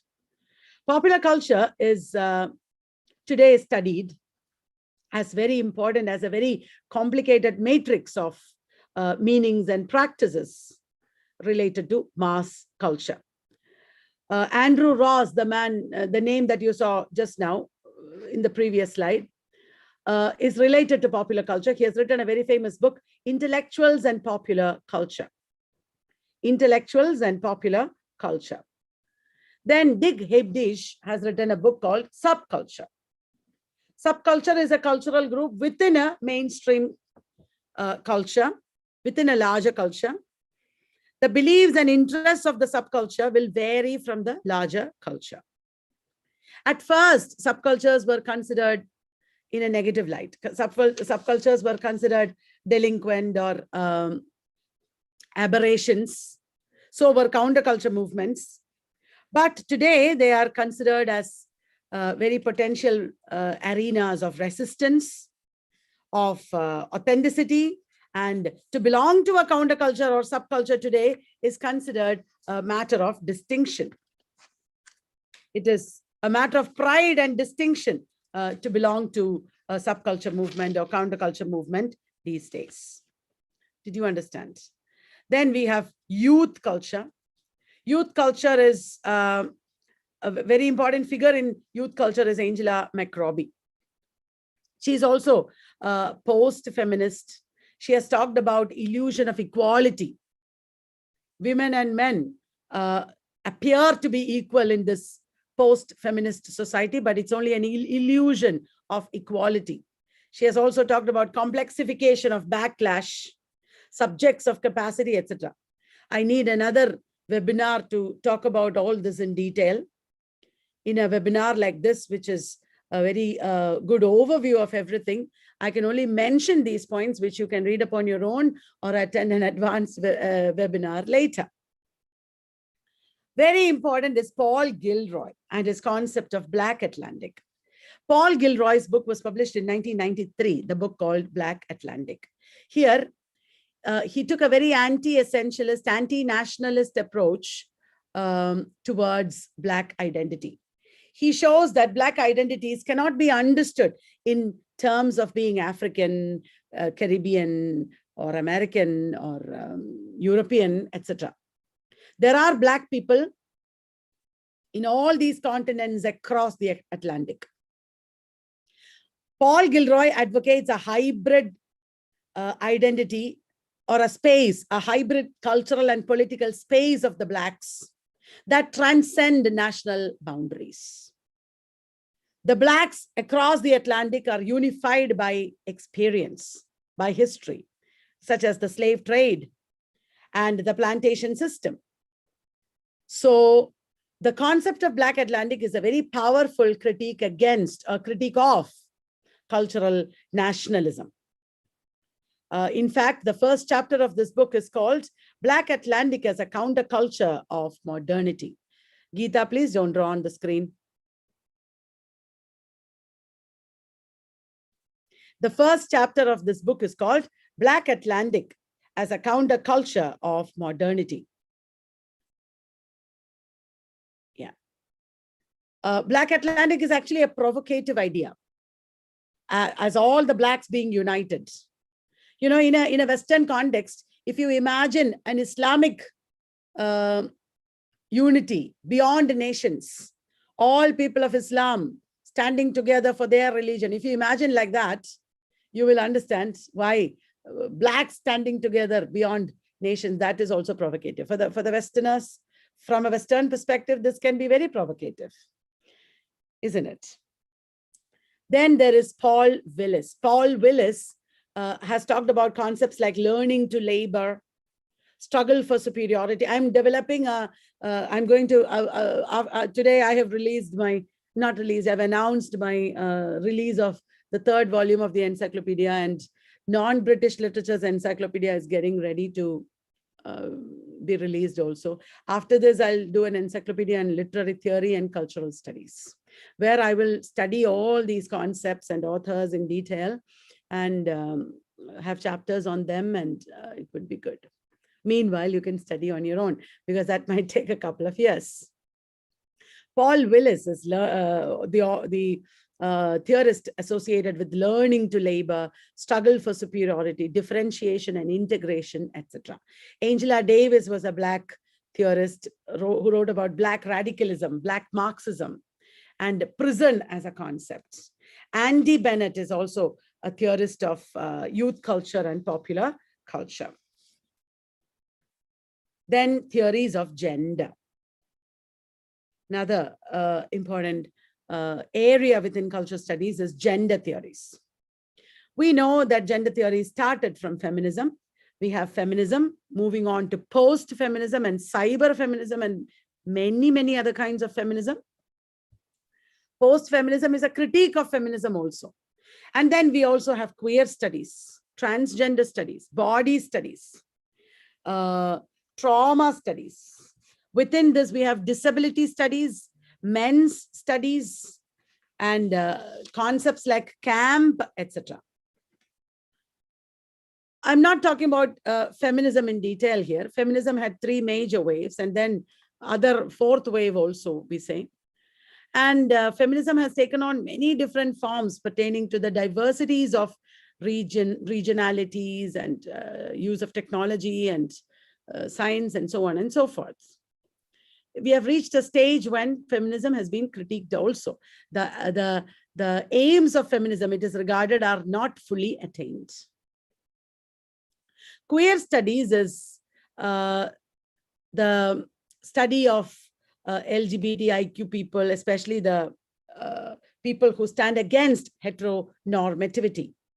Queer studies or transgender studies, etc., had been looked down upon in the past, but there has been a very powerful resurgence.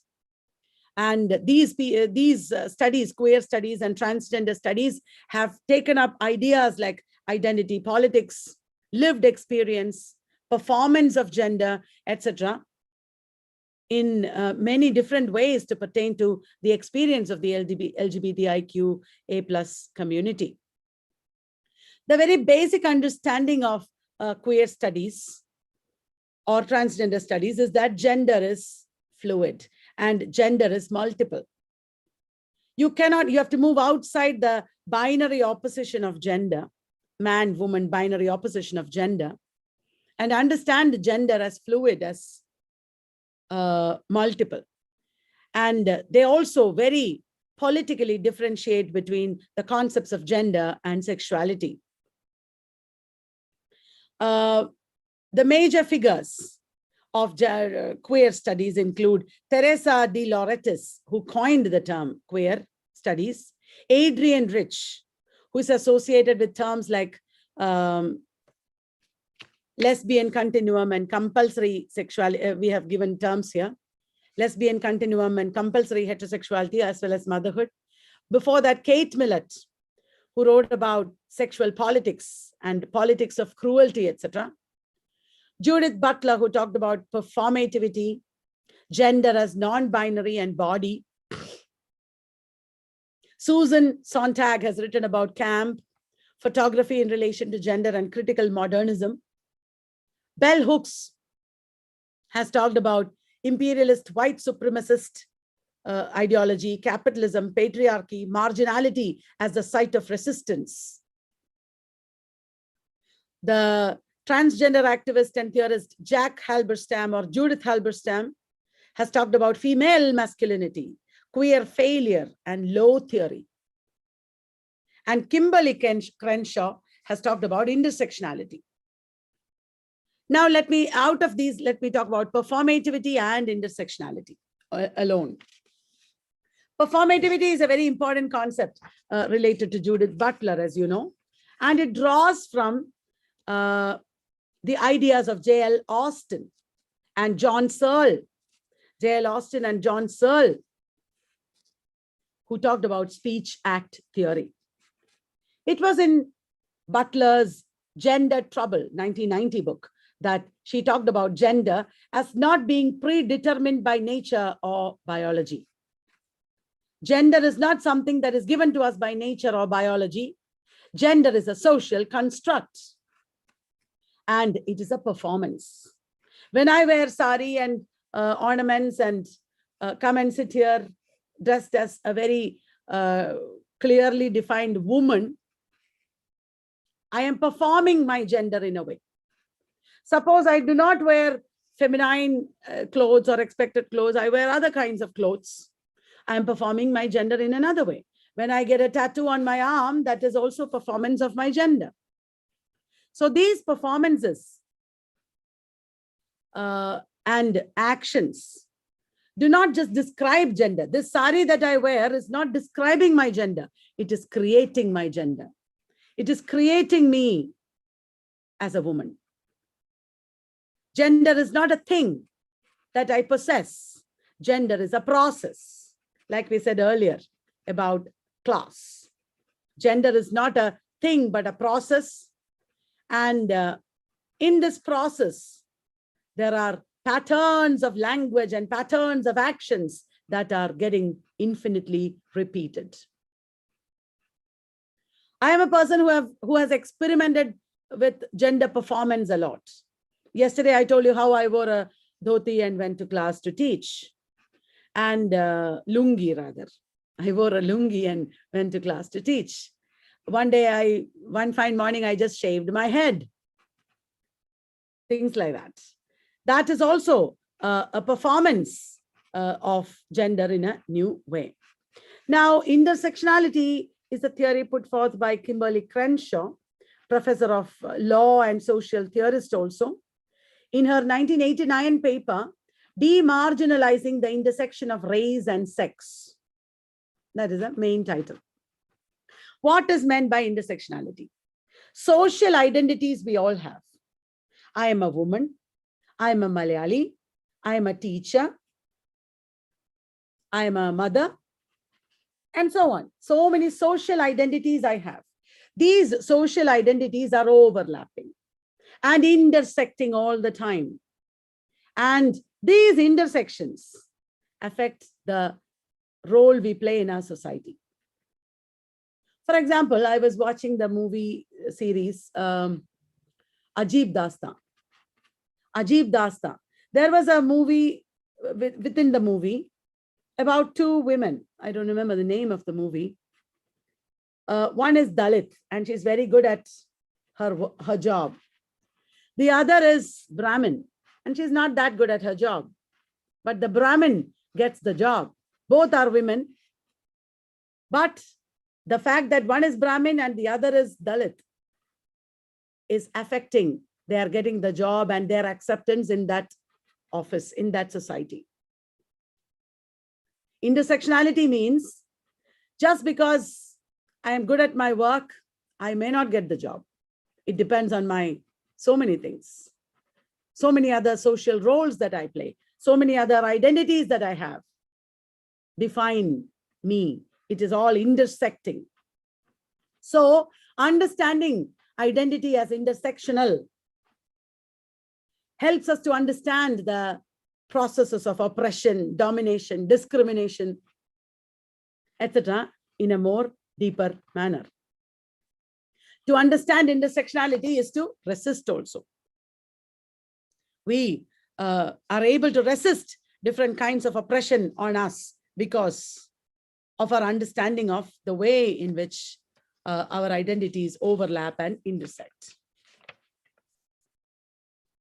Is that clear? Now, next slide is about other theorists, other important theorists, like Eve Kosofsky-Sedgwick, who wrote Epistemology of the Closet. She talked about centrality of sexuality in modern culture, subtext in the canon, etc. Robert McCruer is a disability theorist who is associated with the terms compulsory able-bodiedness and crip theory. And then we have trauma theorists like Kathy Caruth and Kali Thal. Kathy Caruth explores the impact of the disruptive experience of trauma on individuals and societies in her seminal works. Kali Thal has applied it to literature in the book Worlds of Hurt. She has talked about literature of trauma. Trauma studies is not new. Even though we talk about trauma, we have started talking about trauma studies only in the 21st century. It started with Sigmund Freud. Sigmund Freud and his friend Joseph Breuer together had worked on hysteria. They had co-authored studies on hysteria, you might know. And after that, there was Jean-Martin Charcot, C-H-A-R-C-O-T, who for the first time talked about mental illness and trauma. So it has very deep foundations in psychoanalysis, as you know. And trauma studies pertains discussions of identity, of memory. You know, trauma studies, many of you are doing research in trauma studies these days. How trauma is cultural and collective, generational, and how is it related to language and representations, and so on and so forth. I will just tell you the names of some important books in case there are some books that you do not know. The Politics of Terror and Laws of Media and Literature by Anne Kaplan. The Politics of Terror and Laws in Media, and I read it wrongly. The Politics of Media and Laws in the Politics of Terror and Laws. I was distracted by some thinking about other theorists, that's why. Once more, I'll say correctly. The Politics of Terror and Laws in Media and Literature by Anne Kaplan. It analyzes the impact of trauma on individuals. Then there is another book, Traumatic Realism. It is based on Holocaust representations. Traumatic Realism. It is by Michael Rothberg. Very famous as Kathy Caruth's Unclaimed Experience. Kathy Caruth's unclaimed experience, trauma, narrative, and history. Here, Karath is asserting that in present times, trauma has become universal. Trauma is nothing new. Trauma is nothing unique. It is universal. And it is bewildering as an experience as well as a subject of study. Worlds of Hurt, I already mentioned, subtitled Reading the Literatures of Trauma, is the 1995 book by Kali Tal. The Trauma Question is another important book by Roger Luckhurst. Trauma, Explorations in Memory is also by Kathy Karath. Many people have studied trauma in relation to autobiography, testimonies, etc. also. Please also look up Anna Marie Jagos, Elizabeth Gross, David Halperin, and Sadie Plant.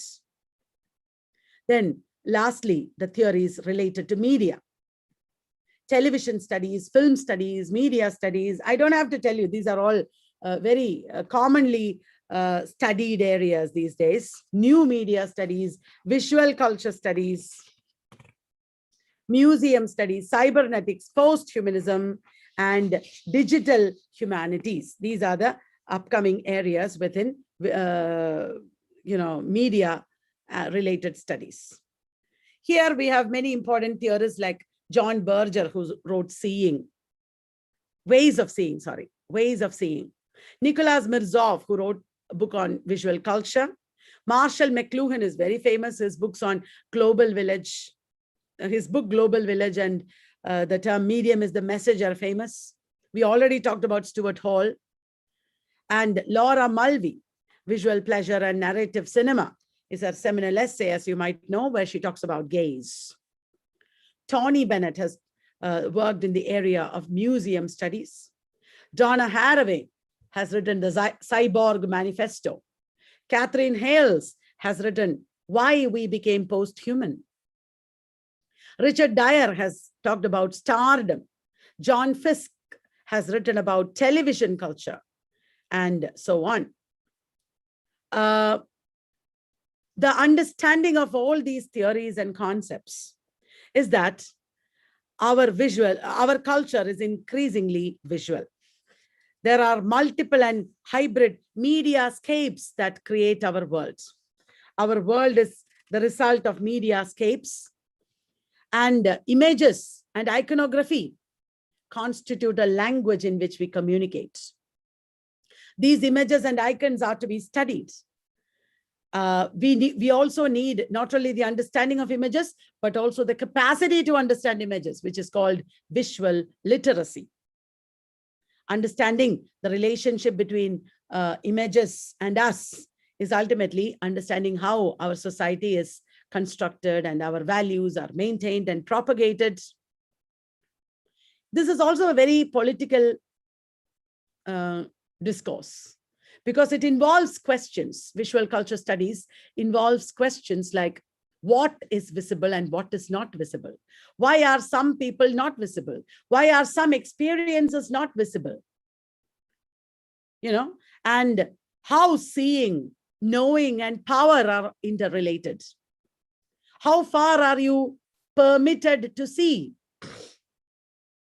How far is it related to power and submission?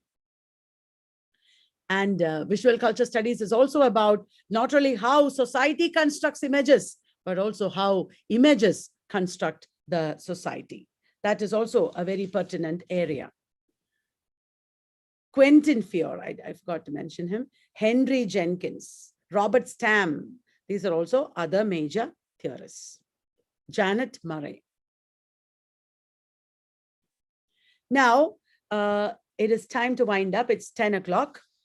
I have just put some important cultural studies journals here.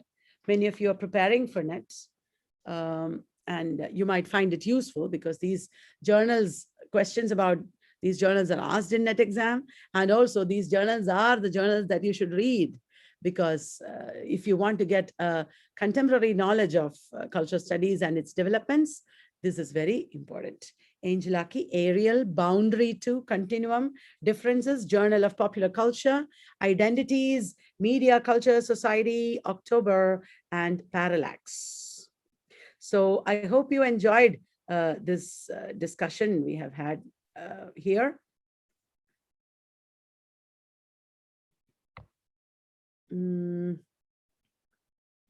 Let me unmute you so that you can talk to me. Yeah, talk to me. How did you find the lecture, and did you find it useful? Is there any question you want to ask? You have to make it brief. It was proper division, ma'am, like groups, important writers, important journals. Yeah. So this properly guided us how to start and prepare. Yeah. So this is one thing. Surely it's not that easy. That is why you are Kalyani, ma'am, because it is so organized. Had it been something else, definitely would have lost the way and confidence. But this is something, we know now, okay, this is how we should proceed. Then only we can get the hold of these things. Thank you so much, ma'am. I know that everybody did not understand everything. There are so many concepts I didn't even talk about. So much remains, but inevitable. But it's at least it has given us a proper guidance, route map, how to follow and prepare further. Thank you so much, ma'am. Thank you. Ma'am, thank you so much. And it's better to organize another webinar with theorists, because we have to know more and more from you. You mean the cultural studies theorists? Yes, ma'am. I will do that. Thank you so much. Literary theories are different from cultural studies, right, ma'am? Literary theory is the traditional theories. Culture studies came after literary theory. So do we have any class on that? At least one class, like roadmap? Definitely. Okay. Thank you. Thank you so much. More than that. Thank you. I just took culture studies because this is another approach that I'm having. Rather than start from the beginning, I wanted to tell you about culture studies, and then we'll go on to traditional theories, and then you'll understand everything much better. Okay. Yeah. Ma'am, one doubt or clarification, ma'am, regarding subcultures, ma'am, is it the counterculture to low culture, or is it the counterculture to the high culture, the subculture? I didn't completely understand your question, but I think I understood a little bit. We have a mainstream culture. Within that, there are subcultures. Always within that. The mainstream culture is not only high culture, it is high culture plus accepted forms of low culture. And subcultures are not always the accepted forms. They are alternate forms. Counterculture is a little different from subculture. Counterculture is always in opposition. It starts in opposition. It is against the mainstream dominant culture. Definitely against high culture. Subcultures and counterculture movements are all against high culture. But within a high culture also, there can be a subculture. For example, in Kerala, Brahmin, long ago, I just got reminded of a movie, that's why I'm saying this. Brahmin women were not supposed to remarry, all across India, in fact. Within the Brahmin communities, 1 or 2 Brahmin men took the initiative to marry Brahmin women or to get them married, and thus started a small subculture movement within Brahminism, where women began getting married even after they became widows. You understand? So like that, it can be oppositional, it may not be, it can be within high culture, it can be within low culture, it can be all these. But subculture is not necessarily in opposition. Counterculture is definitely in opposition. That is how it is. Okay, ma'am. Thank you. This is YouTube public. It will be watched by people forever. So if there is something personal or such discussions we can do in the classroom. Otherwise, if there is anything general that you want to ask, you please ask. Otherwise, I'll call it a day. Giri Babu, do you want to ask something?